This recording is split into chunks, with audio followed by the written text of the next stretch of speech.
Welcome, everybody. My name is Tom Peters. I'm the Dean of Library Services at Missouri State University. Today is Friday the 13th, 2017. Hurry up. That's right. I want to go back to bed. And we are in the home of Donnie Thompson. Donnie, welcome. Thank you. And we're chatting about all kinds of stuff. Weaver Brothers and Elvira. I want to talk about the Morels. We're talking about the Springfield music scene and all kinds of stuff. And we're in the midst, just so you all know, there's a ice storm happening in Springfield right now. So we're sitting in the Thompson home with no power in the natural light. So hope the battery lasts for this interview. So Donnie, start with that easy question. Where were you born? Wichita, Kansas. Okay. What year? 1951. Okay, good. What brought you to Springfield? Well, at the age of 2, we moved to Kansas City. At the age of 10, my father died. We moved back to Springfield where my mother's family was. Oh, okay. So that's why I've been there ever since. Your mom's from Springfield. Yeah. Yeah. And this is you said this is your grandparents' home? This is where they lived, yeah. Yeah. They, they were born in Fairgrove and Elkland, Missouri. Really? Back in 03. I once lived in a rural Fairgrove. Yeah. So. So we were talking about the Weaver Brothers and Elvira, and so I got interested in, after I did the Woodruff book, I got interested in the Ozark Jubilee because of the UCLA Film and Television Archive. And so I decided I was going to do a book, and I want to go back to, Ozark Jubilee just didn't spring out of nothing, No. So I wanted to sort of go back and investigate. It's too bad Cy isn't still around. Yeah, I know. Yeah. I've talked to Janie. Yeah. She knows a lot. And Scott, when he's in town, And I'll Scott, talk to him. So I was going back to, Ralph Foster up in St. Joe, and then he came down here and acquired, I guess. He didn't start, but he acquired KWTO, built it up. Cy Simon came on as his kind of assistant, I guess. And then, I've always known him as, like in the 40s, as a promoter of concerts. And stuff. Yeah, he was like a concert promoter, Yeah. and he did all kinds of things. I think it was more He brought big bands into the Tommy Shrine Rock, Dorsey, I guess, and yeah. he even did like what's he call them, like fan dances, early striptease. Sally Rand. Yeah, Sally Rand. Yeah. So he I did have all one of her films. Really, he did all kinds of Of her stuff. doing the fan dance. Yeah. And then, so I've talked to Wayne Glenn a couple times about this, and talked to anybody. I'm just getting started, but I'm, exploring different things. And so last summer, somebody said, we got to talk to Nick Sibley. So I had breakfast with Nick, and he said, we got to talk to Donnie. So, there are a lot of interesting people. If you between Cy Simon and Red Foley and Sure. I've got you ever heard of a violinist, fiddle player, Zed Tennis out of Nixa? Yes, but I don't really know anything about him. I've heard the name. Yeah, well, when we found out the UCLA had the 62 kinescopes, we at midpoint in getting this going, we said, well, we'll pay to digitize one. Just to see, they didn't know what they were going to find. 62 kinescopes. 62 kinescopes. Of what? Of the Ozark Jubilee. I thought 62 episodes. Oh, I thought you had 1962. No, 62, I see number what you mean. 62. Oh, that's what you mean. Okay, sorry. And my understanding was each reel is about 30 minutes. They did that show in 30-minute segments. And it varied in length from anywhere from 30 minutes up to 90 Yeah, minutes. exactly. The copies I have on video, some of them are short. Yeah. Shows, and some are long. And they did each one self-contained because not all the markets showed the whole show. So they wanted to feel like you were seeing the whole show if you watched 60 minutes of a 90-minute show. Right. Kind of deal. So we just asked them to do one 30-minute segment. And it was from an early one, April 16th, 1955. It was so early that in the... that was the first year. Yeah, it was the first year. It was like the first few months. They started in January, so it was April. They were still doing it in Columbia? Yeah. So it was... Not in the Jewel, it was up in Columbia, Right. and so it was just people standing up in the studio. TV studio, just there's there's about people 4 deep, Well, they had a peanut gallery back there or something. Yeah, I guess. yeah. So the quality was quite good. So then Yeah. we knew that probably they're all going to be pretty good. So now we got the agreement and we're working on funding that. So in the course of doing all this, I found out about the Weaver Brothers in Elvira. Actually, I think I first found out about the Weaver Brothers in Elvira because of Killarney Cliffs, which was just in the news recently. It's the house down there on South on 30. Oh, the big rock house. Yeah, Big Rock Yeah, House. I've been in that. Yeah, have you been in it? Yeah. When that Canada's in. Yeah. So her built it, and then in Right. 1929, January 1929, when Woodruff sold the Woodruff building to the Her Andrews Group, he acquired that house. And so I knew about that house because of my research into Woodruff, and then I knew that the Weaver Brothers in Elvira had owned it later. I didn't know if I thought maybe just Frank and June lived. Well, they all lived together. They all lived together, did they that really? was How the- nice. Because, of course, I know. she was married to Leon first. I and know. But it all worked out really well. So then I they guess. divorced, and then several years went by. Was it and then- several years? Yeah. Okay. And then she married Frank, Yeah. and then they stayed married, I believe, until their deaths. But yeah, they still all lived together. And the show Loretta went- was living just. Oh, you know who Loretta is? Yeah. That was June's daughter who Yeah. played Viola in the movies. Yeah. Although she was only in, I don't know, 4, maybe 5 movies. But Yeah. anyway, she was living out in Portland or something. Yeah, I think her daughter. According to Mary Catherine Sweeney. Her daughter lives out there, I believe. Oh, and her daughter. Loretta's daughter. Loretta's daughter. lives out there. I've tried to reach her. Yeah, that'd be nice. But, Because and Mary Catherine had a couple boxes full of pictures and clips and letters. And, Yeah. And I don't know what happened to that stuff. So, Surely her kids knew not to throw that stuff out. Yeah. So I hope that I'll find a lot about the Weaver Brothers in Elvira. But they're just. I'm sorry, I'm going off on another No, tangent. that's okay. They're just fascinating. So anyway, I knew about the Killarney Cliffs and that they lived there and that they were big vaudevilles. I never heard that name though. It's funny. Killarney Cliffs. Yeah. Yeah. Actually, it was. I didn't realize this, but it was originally called Her Clef. Sounds And then somebody when they French or something. when they owned it, then they renamed it Killarney Cliffs. And then I guess the current owner is trying to. It's on the National Register now. Is it really? Yeah, Oh, good. and the current owner is planning to renovate it, get it back to what it was when it was originally built, and then turn it into a bed and breakfast. So I think he's renamed it Her Cliff. Her Clef. That would be a good All B&B. E's. Her Clef. So, Weaver Brothers in Elvira. Why are you interested in them?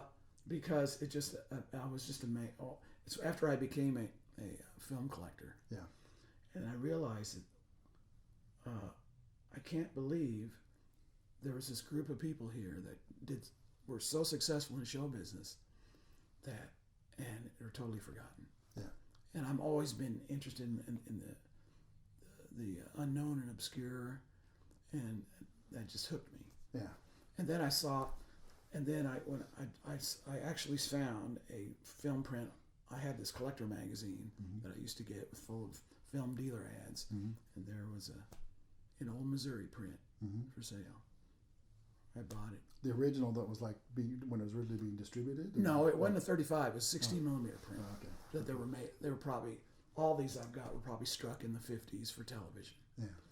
And I'd love to find a 35 millimeter print, but I've never seen one available. Yeah. But that's how I got interested, and I watched the movie. And I said, these are good. And I really liked it. Of course, I was biased. I wanted to like it because these are people from our home area, Yeah. And my landlady, I used to rent an apartment from over there by the school,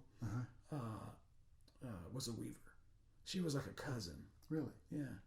Well, late in their vaudeville act, they had like 24 people in there. Yeah. And it was all mainly family people, and they had a dog too. What was the dog's name? Something like Sparky or.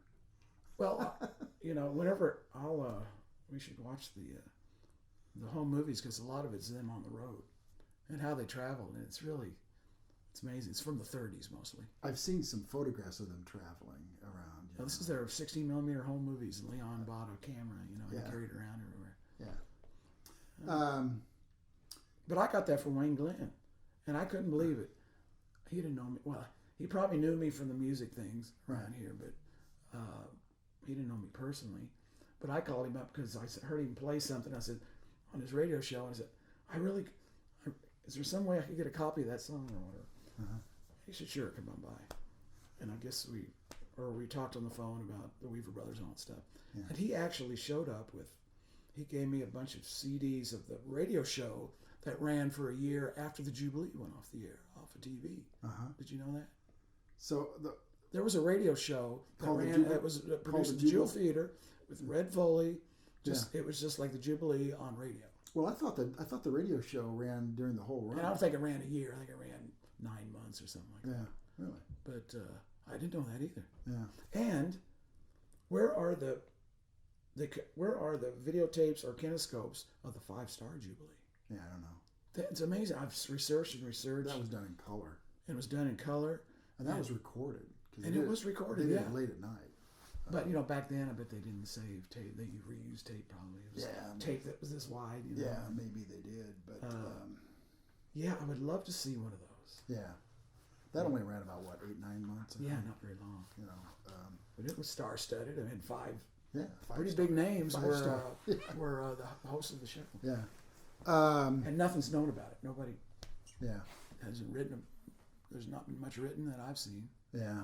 Well, hopefully I'll find out some stuff about that too. Again, I can see it. It's so easy. I can go off on so many tangents. Yeah. I'm sorry. But for me, it's like, I want to do, so what I envision for the book is like, start a KWTO. So this isn't you're not just interested in the Weaver Brothers. You're interested in the whole.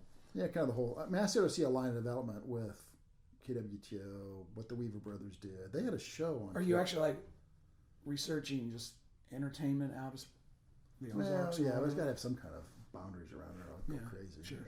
But I think the Weaver Brothers, I'm still trying to find out, but then there was Corns of Kraken. You ever heard of Corns of Kraken? Sure. Yeah.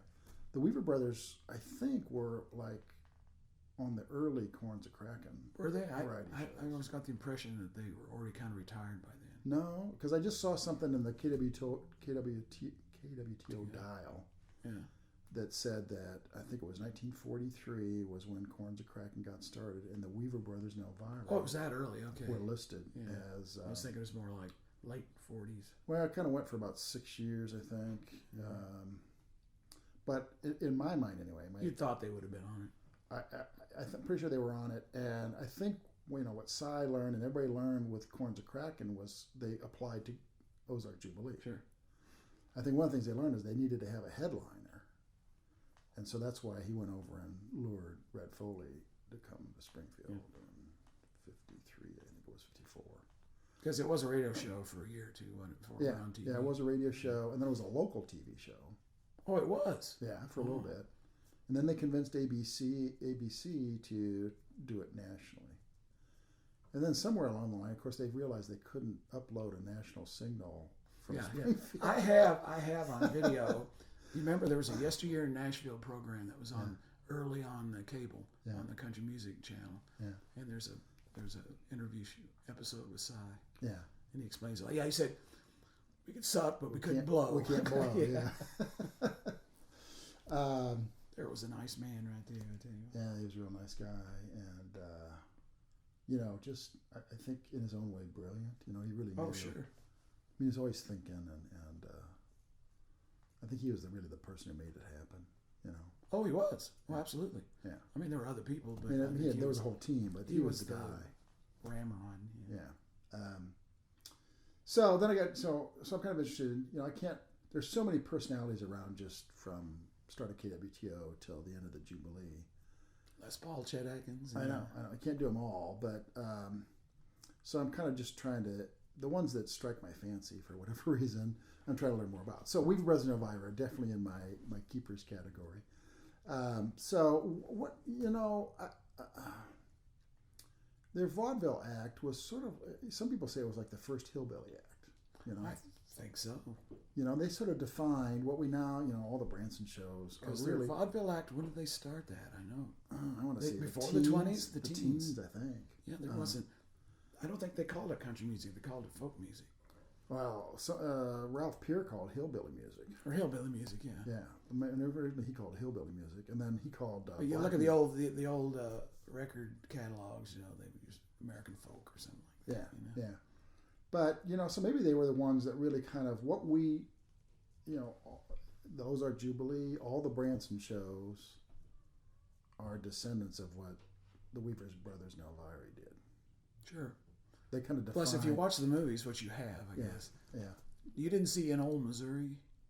I did see An Old Missouri. I think Yeah, because I know that had to be the template for the Beverly Hillbillies television show. Yeah. Because what's his face, Henning, is from Yeah. Southern Missouri. Right. In fact, I guess he's a big benefactor for the museum down there, isn't he? Yeah, and there's like a nature preserve down there. Yeah. Paul Henning Nature Preserve. Yeah. And, It's a small world, isn't it? I know. You ever hear of the WLS Barn Dance? Sure. Out of Chicago. There's a movie that I wish I could find, and I haven't been able to find it yet. About it? Called the National Barn Dance. Yeah. It's a movie. Yeah. And it's, I've been collecting. I have quite a few country western films, movies. You know that usually they have it's like rock and roll movies in the 50s. They have a kind of a lame little plot, but it's mostly just about the performance and musical performances. Give them a chance to play. So I've got several of them. Of those kind of movies too. I'm not a big fan of Elvis movies. That's basically the word. Just well, the early ones were pretty good. Some of them were, but oh man, they got horrible. Yeah. So anyway, on the National Barn Dance, there was this act called. Well, first of all, it was Lula Bell and Burr. Oh yeah. Because I have a Lula Bell and Scotty movie. Yeah. Well, too. it was Lula Bell and Burrhead. You know who Burrhead was? Burrhead? Burrhead. No. Red Foley. Oh, okay. So it was Lula Bell and Red Foley. I mean, this is my what I think I know. Lula Bell, when she got started, John Lair told her, "Go watch Elvira and pattern your behavior on stage after Elvira." Same with Minnie Pearl, I think. Yeah, exactly. So there's a whole line of sort of comedians, country comedians, that start with Elvira and go through Lula Bell and Minnie Pearl, and there's probably some others in there. Lula Bell and Burrhead were, I can't remember what her real name was, but her stage name was Lula Bell, and it was Red Foley. And they were. I knew he was on that. Yeah, he was on there. He started off with the Cumberland Ridge Runners. He was like the bass player. Really? Yeah. He was a good guitar and ukulele player. And then somehow they cast him with Lula Bell, and so it's like typical kind of thing. It was like the George Burns and Gracie Allen kind of patter, Yeah. And I guess they would play, and then there'd be like the obligatory sexual tension kind of thing, Well, anyway, Red's second wife, who eventually committed suicide, that's why he was one reason he wanted to get out of Nashville. She didn't like it, even though it was stage, all make believe and stuff. Yeah. Oh, so she forced Red to stop his Burrhead routine with Lula Bell. And that's how Scotty came in. Scotty Wiseman, I think his name was. And so Lula Bell and Scotty, and they ended up getting married in real life. And so they were like a George Burns, Gracie Allen kind of thing. So, it's all connected. Which is really a funny show. I'm sure you probably watched some of the old ones. So I think the Weaver Brothers and Elvira are kind of seminal to the whole thing. That's what I've always thought. Yeah. Now,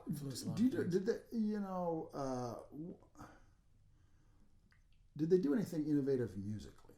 I guess I don't think so. They didn't make records at all, as far as I know. Yeah, it was all live performance. I just found a collection. It's basically an Uncle Dave Macon collection. Yeah. But the two tracks on there, it's like 261 songs on 9 CDs. And it's called Keep My Skillet Good and Greasy.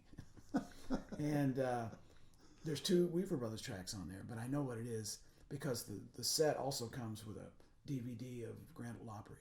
Oh, yeah. And I know it's probably just songs from 2 that. songs. Because I saw that online one time and went, could they have made a record? I always heard they never made a record. Yeah, I don't think they made any records. Because a lot of people, I think, thought making records, it's like giving your act away. Yeah.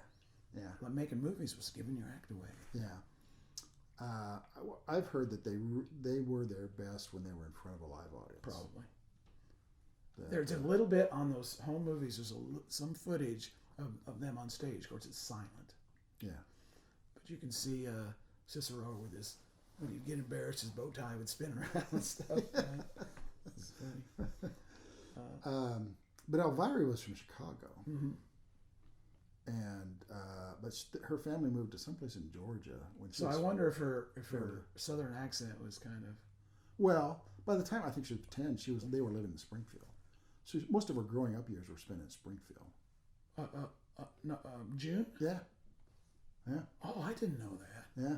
I thought they met That's the in kind Chicago. of thing. That's They the didn't kind meet of in threw me. Chicago? She was born in Chicago, and I thought, oh, okay. So like Weaver Brothers came out of Ozark, north of Ozark. Yeah, Sparta. I always heard. It was just north Or of. near Sparta. They weren't. There's actually they're out in the country, right? There's a Weaver cemetery north of Ozark. Oh, really? Now here's so Leon and Frank there? No. Leon's there. Leon's there. But now here's the deal. So, I'm reading up on it. The Weavers are of French descent origin, and I read, just sometimes you read stuff, it's just like a little light goes on or something. Evidently, one of their sort of vestiges of their French heritage was they didn't call him Leon; he was Leon. Leon. Leon and I were going to go to the Arkansas Travelers with Leon Weaver. That sounds like a girl. Well, this is a long time ago. Yeah, still so I'm pretty sure that world. she lived in. She and her family lived in Springfield. That's where they met. Well, see, I thought they met in Chicago. I I figured thought that she was too. like a. I figured that too, but that's not. I don't That's think good. I like that. I don't think that's right. So her accent and everything comes. Well, probably, So comes But I think honestly. she accentuated. She was actually an attractive woman, but she actually kind of made herself homely, because she was like going to be the homely, man-starved, Yeah. Yeah. country bumpkin Just like comedian. Minnie Pearl. Yeah. Or Minnie Pearl was just like. Yeah. Yeah, I don't know. That's what I'm trying to figure out is if they did anything interesting musically.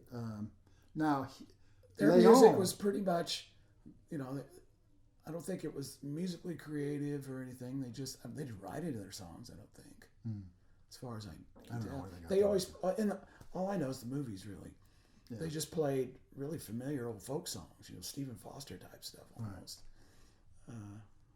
And June wasn't a great singer. Yeah. But she had a certain colorful presentation.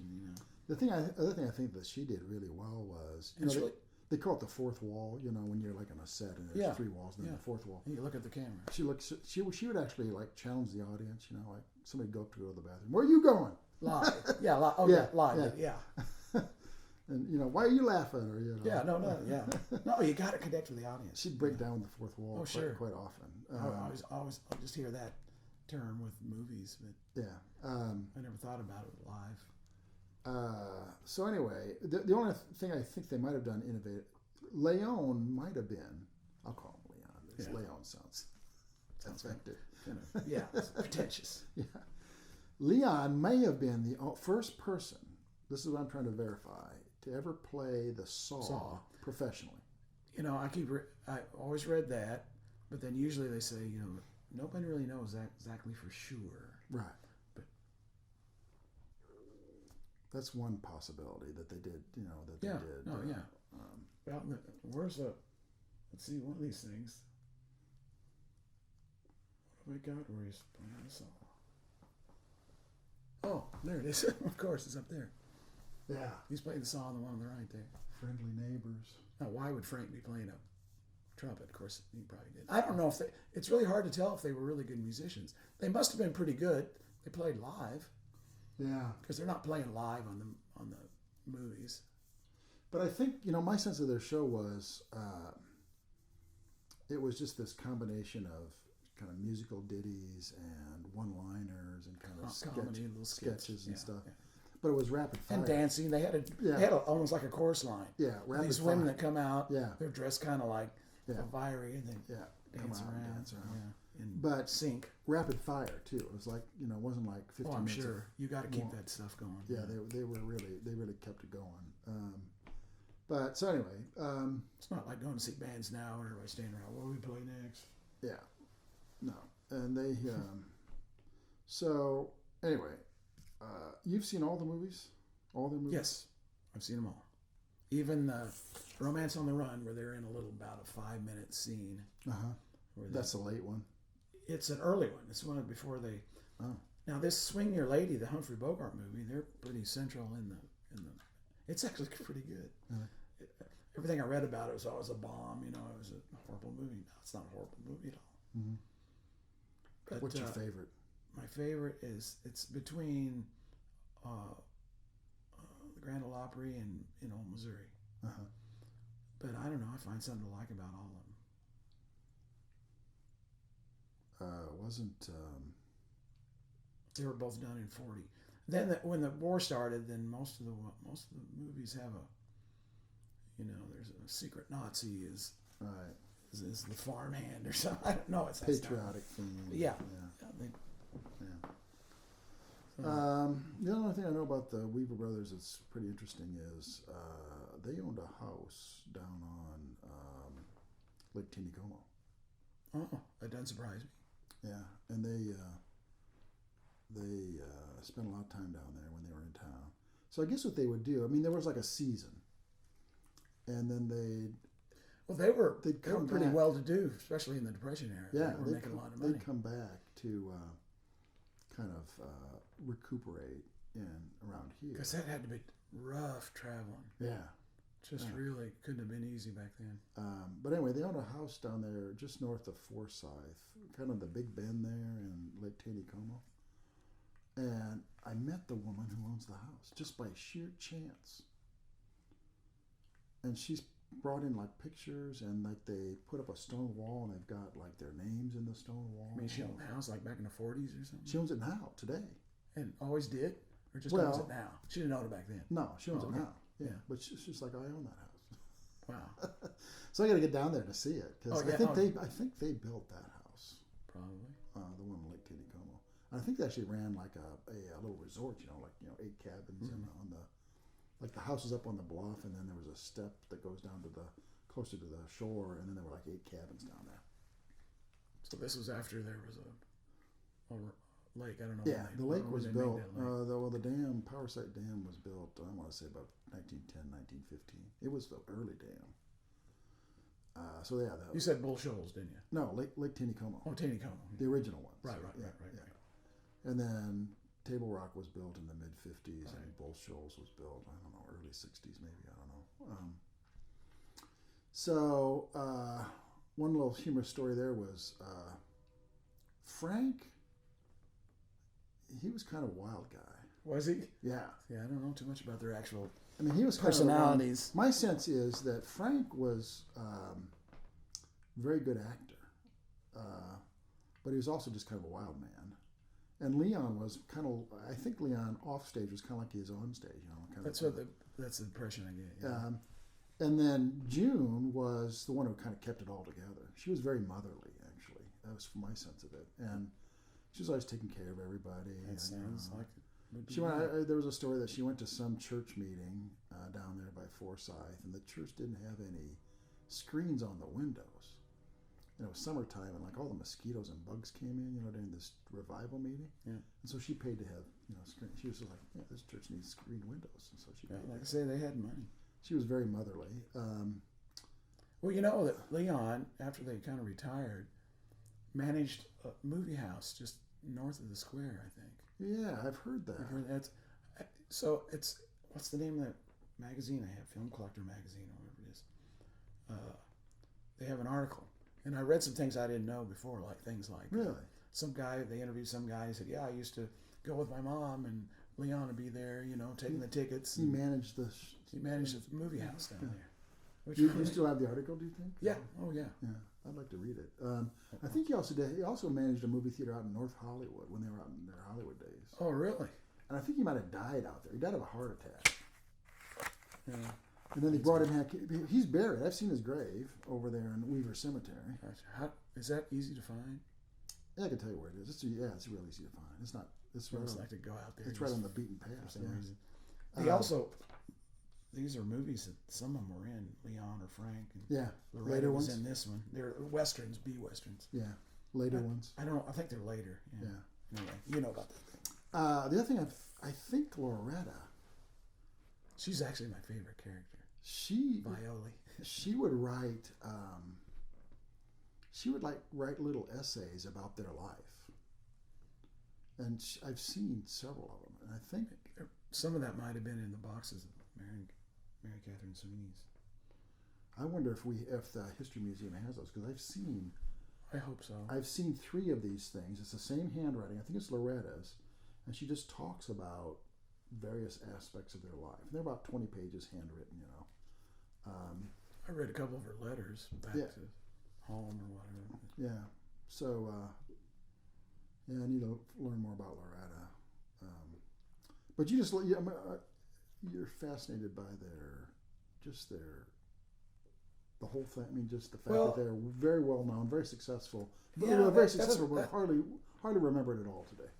They're totally exotic for this area in a sense.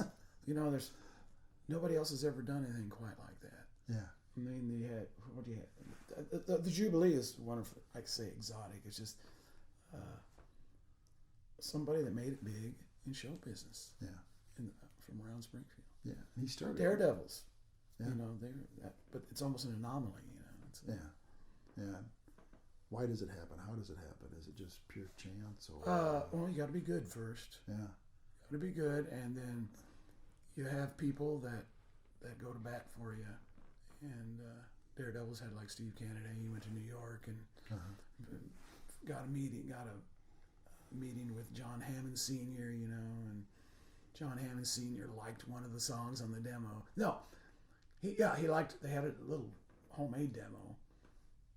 He liked one of the songs and gave him money to go into the old Top Talent Cy Simon studio over there and record a proper demo. He didn't end up signing him, but somebody did. But back then it was easier. Back then you had it's like the old studio system in the movies. Yeah. You had the label system in music. You know, you don't have that so much anymore. Yeah. Can I ask you about the Morels? Sure. So I need because you're telling me more than I'm telling you. I need to learn more about the Morels. I'll tell you the first time I encountered Morels was doing the Woodruff book. I got real interested in '66, and I think Springfield has not embraced its '66 heritage very much. I think I talked to a colleague of mine who's been here since the '70s, I think, and he told me where Red's was, and I went out there. Yeah, it's an ice. It's a self-serve ice house. machine. Yeah. And there's no plaque or anything, well, they did put up the giant Hamburg sign on that little park over there. That's not the location. So now people are like, was that where Red's was? No. Oh, I see what you mean. But there's no historic plaque that this is where Red's was. And well, it's such a local thing, you know.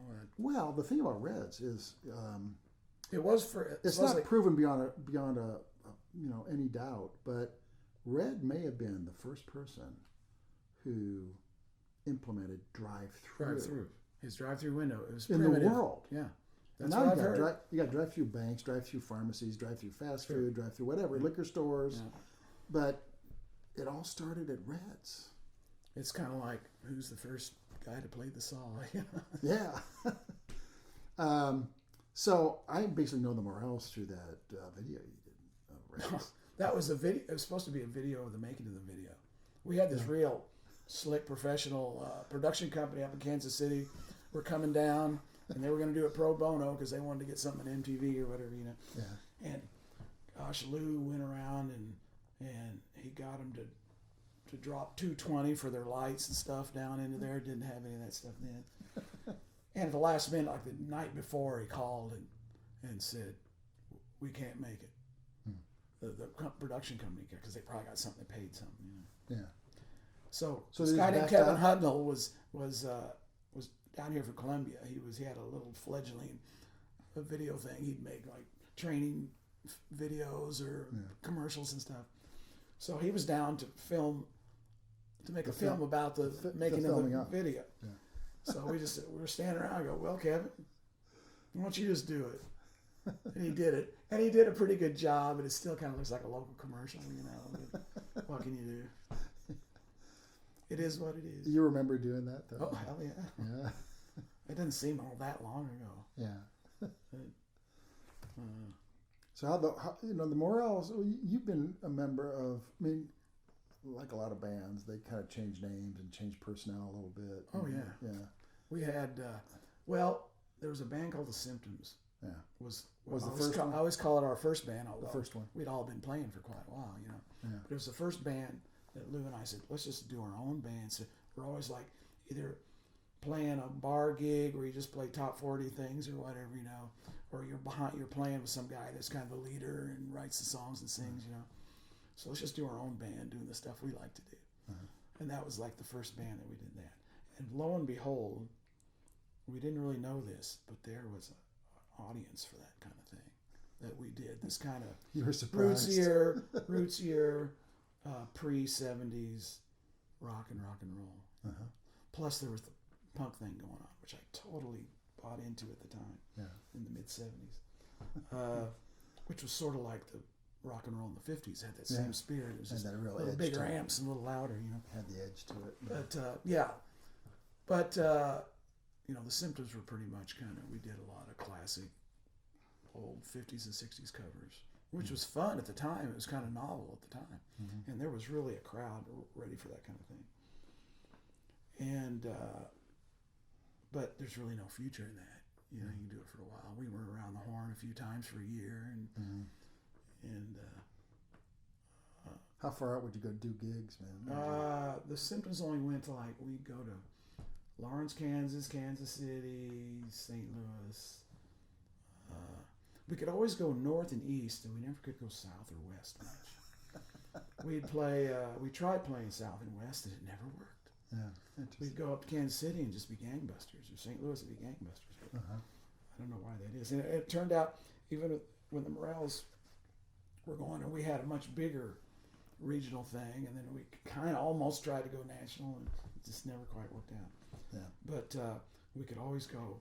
We'd go to Chicago, Minneapolis, and they loved it. And we could go north, east, and we had good crowds in New York, and we had a little pocket of interest in Syracuse and Rochester. Go figure. And in South Carolina, North Carolina, the Duke area down there. College crowd. Yeah. It was. We were a college band, which was really funny at that time. Of course, that was 1980. Yeah. 2 and 3. But yeah, we found that we could go west when we went out there with somebody else. We were always somebody's cheap backup band, and we could play gigs in Seattle and San Francisco and get a crowd. Nowhere else. That was it. So that's why we never went west. Yeah. It was you can't just go that far and only play 2 gigs. How many albums did you make? We made the one album initially in '82, and then we didn't make another one until we got back together in when was it, '99 or 2000. And then we made 2 before. But what happens is there's all these changes all the time. We had the Symptoms, and then we had the Skeletons. Yeah. That was a different thing. After we got tired of the Symptoms, I guess. How were the Skeletons different than from the Symptoms? It was just different people. We had Lloyd Hicks on drums. I don't know if you know Lloyd or talked to him. Nick played with us. Randy Chowning from the Daredevils played with us. I don't know. It was just like a new thing to do. Yeah. We thought this was going to be a better band than the Symptoms, and it was in some ways. Yeah. But we were still doing pretty much kind of classic covers, and then we got that gig with that guy Steve Forbert, who was he had one hit back in 1980.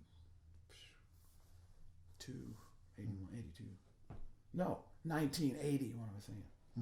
And so we toured the whole country back and forth, and but it really wasn't what I wanted to do. So you didn't like I did. I've never been crazy about the traveling part, but it was interesting because I played with. Do you know Brune Shipley? Yeah. They had one big hit back in the early '70s. One took off the line. Yeah. And I'm still in contact with him when he was down there at Powerside. and I went and toured with them. Now they were kind of on their way down commercially, and I mean they were still on Capitol Records when I started with them. And then by the time 2 years later, they were off of that, and they were just touring instead of having a private plane, they were down to a van, you know. But they're great guys. But the Forbert thing, he was going on his way up. He had a song called Romeo's Tune in 1980 that got up to number 11 or something like that. Yeah. And that's kind of, I'd say later 30s maybe. I don't know. Me? Yeah. I'm 59. You're kidding. Wow, you're looking good. I was born in 57. Oh, really? Wow. Yeah. I thought you were. I figured. Yeah, so I figured maybe you were pushing 40. I didn't want to say that. So I was. You're well preserved. So I was in college from 76 to 80 in Iowa, but I wasn't real. Did you ever play in Iowa? Sure. Did you? Where'd you play? Several places. Played. You played Grinnell? Yes. Did Grinnell you? College, yeah. What year? I knew a girl that went to school there. That was Morels in probably 83. Oh, okay. I graduated by then. Yeah. I really thought. I was there from 76 to 80. So I think it was like 75 when Bruce Springsteen came. So I just missed Bruce, and I just missed you guys. Yeah. You missed the greatest period of music ever. I was sandwiched between Springsteen and the Morels. I remember playing. I played with the Daredevils for 4 years. Yeah. Back in the late 80s. What was that like? 86 to. Oh, it's great because I was always a Daredevil fan anyway. Yeah. Because see, Randy Chowney and I, before the Daredevils, used to play together, and we had a little band. We didn't play a whole lot, but mostly. We demoed Randy's songs because he was just first trying to learn to write songs. Yeah, and I heard Randy speak recently, and he said he thinks of himself as primarily a songwriter. Yeah, he is. Not a musician. But well, he's become a pretty good musician. At the time, I played with Randy in high school, briefly, and we needed a singer, and he wasn't a great singer, but we were all worse. So it's like, well, look at Randy Chowney. He will sing. We just need to get somebody in there that would sing, whether they're any good or not. So he would sing. And so we got Randy in there, but Randy brought his guitar with him. And he was not a very good guitar player. And it was like, we had to have this meeting with him that, well, Randy, we're happy to have you sing, but we'd really rather you didn't play guitar. It was that kind of awkward thing. And actually that thing didn't go any much further, I don't think. But yeah, Randy's a guy. He maybe doesn't have the most natural ability of a lot of musicians, but he's a hard worker, and he's the guy that he not only worked hard and became a good musician, but he's really the guy that I think got all those other lazy ass guys from the Daredevils that you probably would have a hard time organizing into a single unit together. He was kind of the glue. And I love those guys. I like those guys a whole lot. But he was the glue, huh? Randy He was the ramrod that I think had the discipline to get those guys together. He's probably always the guy that calls, okay, practice tomorrow, Okay. But because this is back kind of still tail end of the hippie days, and everybody was just kind of mellow and high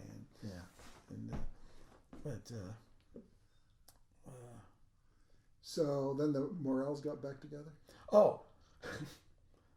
Well, if you really want to know the story, we had a little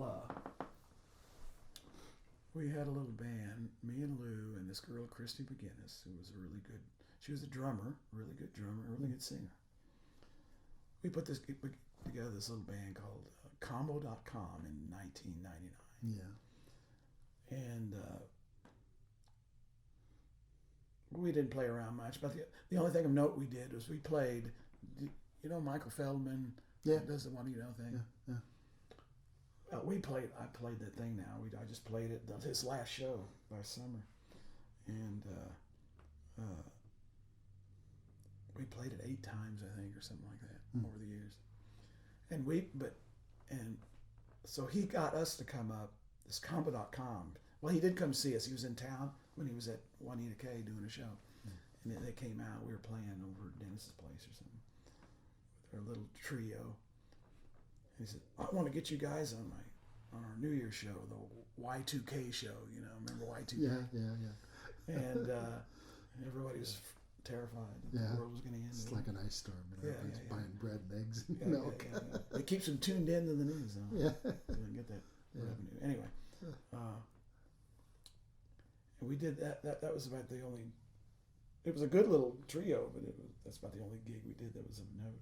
Combo dog. But then Christy was having personal love issues or something. She just had to get out of town. Yeah. So we had. Oh, I know. A guy in Nashville offered us a little record deal, a little indie thing, you know. Wow. So we made a record, and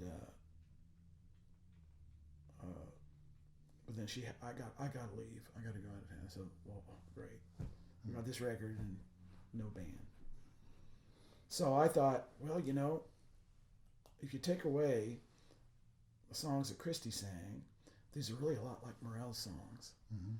So I said, why don't we just, since we don't have anything else to do, why don't we just take these tracks, record 3 or 4 new ones, and call them Morel's, and we'll go out. We'll try it. You know, we hadn't played in 18 years. Mm-hmm. You know, all these bands come back. Yeah. Any band that has any kind of success at all, even if it's just regional or whatever, if they, you know, you find the formula that works, and then you don't find it for 18 years. Better you're off doing other things. So that's how that happened. And we made 2 records. We went out and toured a little bit. They had and we were on that Slewfoot record label.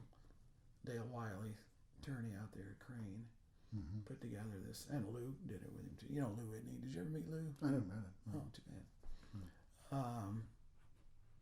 I don't know if you know the story. I mean, Lou passed away a couple years ago, 3 years ago, I guess. Yeah, I think I saw his. Oh, guys, they had it on the front page of the paper 3 days in a row. Yeah. But which is nice.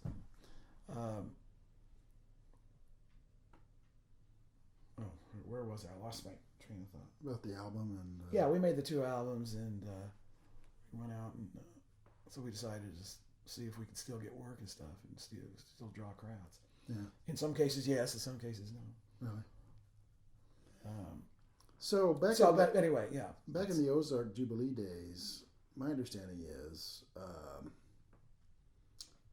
it was kind of. I don't think making records was that big of a deal. It was much harder to do. Making money, and sheet music wasn't. You know, there's a few sort of compilations of sheet music that came out through the Ozark. Sure, they come out in books. Yeah, come out in book form. Records were important by the 50s. Aunt Martha's favorite. Tunes kind of thing. Right. But I'm so sad that restaurant closed. Yeah. I think it's going to be raised too, unfortunately. Oh man! And I heard that they love to tear stuff down in Springfield. I know. Every time I go downtown, I see that hole where the Colonial Hotel used to be. Yeah, I know. It's just they ruined downtown in a sense. Aunt Martha's building, my understanding is a great studio. Is a building that was part of the original O'Reilly Hospital complex. Oh, and they moved it. Yeah, I believe that. Yeah. Yeah. And the other thing I've heard is that little, the little kind of shack that's closer to Glenstone, just due east of Aunt Martha's, there's a little shack there that's painted red. I think it has a sign, an arrow that says Aunt Martha's, and Anyway, why can't I picture it in my mind? But that was somebody told me that was one of Morris Senior's liquor stores. Probably. I think it was even a little music store at one time. Really? I think. But I used to go to Aunt Martha's as a little kid. I ate there once when I came to town. It wasn't the greatest. It wasn't very good. It wasn't the greatest. I've taken people there and they hated it. Yeah. I just I heard about Aunt Martha's. You got to go to Aunt Martha's, and I was like, not bad, but nothing. Yeah, no. Except the pancakes were great. Yeah, but And this that's was really late. It was like a year or two before they closed. And every time I've ever had the pancakes there, though, I still think the pancakes are some of the best I ever had. Really light and fluffy brown, the finest in the town. I interviewed the woman who owned Aunt Martha's. It's somebody I used to go to school with her I daughter. can't remember her name, but Her name? Shit, I can't remember either. Aunt Martha didn't own it that long. Aunt Martha owned several restaurants around town. Aunt Martha was what? Slim Wilson's sister? Is that right? She was Speedy Howard's. Speedy's Howard's mother. mother. Okay. Yeah. And I think maybe she and Slim were cousins. Maybe, I don't know. They were all related. See, I should be interviewing you. I'm learning a lot more than you. I'm not sure about that, but they were all related. They were all family. Goodwill family was one of their stage names. But anyways, back to the money thing. So my understanding was like if you performed on the Jubilee, you didn't get paid very much.